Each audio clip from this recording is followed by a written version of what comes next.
Hello বন্ধুরা, দেখো আমি আজকে মাছের মাথার মুড়ি ঘন্ট রেসিপি নিয়ে এসেছি।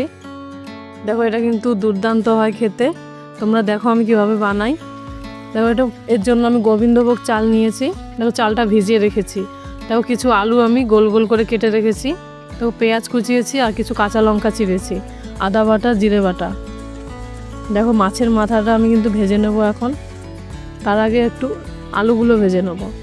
দেখো আলুগুলো একটুখানি হাফ সিদ্ধ করে ভাজতে হবে, একটু লবণ দিয়ে লাল লাল করে ভাজতে হবে। দেখো প্রায় আলুটা ভাজা হয়ে গেছে। দেখো নামিয়ে নেবো এবার ওই তেলে মাছের মাথাগুলো ভেজে নেব। দেখো মাছের মাথাগুলো কিন্তু ভালো করে একটু ভাজতে হবে, ভেতরে যেন কাঁচা না থাকে। দেখো ভাজা হয়ে গেছে। ওই তেলে আমি গোটা গরম মশলা ফোড়ন দিয়ে আর দিয়ে দিলাম পেঁয়াজ, একটু নুন দিলাম যাতে পেঁয়াজটা তাড়াতাড়ি ভাজা হয়। দেখো এবার আদা বাটা দিলাম আর দেবো জিরে বাটা।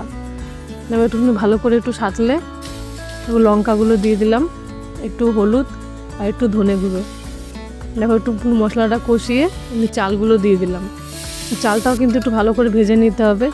যে গোবিন্দভোগ চালটা নিয়েছি, একটু সেন্ট হবে ভালো ভেজে নিলে। দেখো মাছের মাথাগুলো ভেঙে ভেঙে আমি দিয়ে দিলাম এর মধ্যে।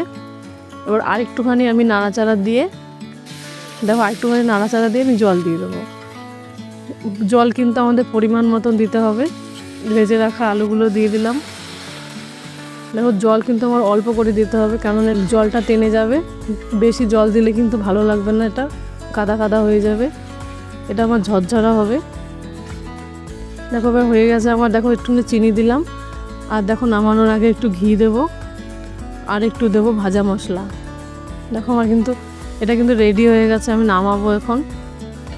একদম অনুষ্ঠান বাড়ির মতন হয়েছে। কিন্তু খেতে কিন্তু দারুণ।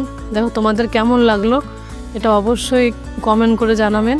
আর ভালো লাগলে একটা লাইক করবেন আর নতুন নতুন ভিডিও দেখার জন্য চ্যানেলটা সাবস্ক্রাইব করে দেবেন।